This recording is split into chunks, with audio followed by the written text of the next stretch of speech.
হলে তারা অনেক বেশি উপকৃত হবে এবং কৃষির ক্ষেত্রে তারা অনেক বেশি অবদান রাখতে সক্ষম হবে।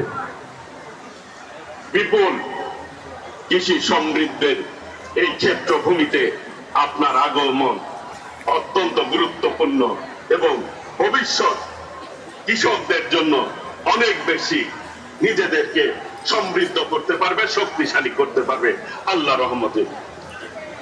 আজকে মাননীয় প্রধানমন্ত্রী তার নির্বাচনী প্রত্যেকটি ওয়াদা একে একে বাস্তবায়ন করে চলেছে।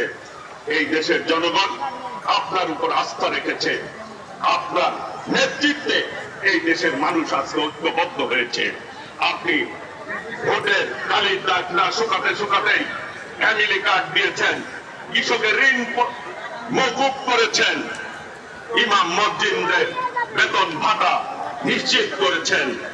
আপনি হিমাগার নির্মাণের খাল খনন কর্মসূচি, যেটি এই বাংলাদেশের মানুষের মূল চাহিদা ছিল যে খাল খনন কর্মসূচি এই টাঙ্গা সারা বাংলাদেশে উদ্বোধন হবে, মানুষ তার পানির চাহিদা মেটাতে সক্ষম হবে, সেটি আপনি উদ্বোধন করেছেন।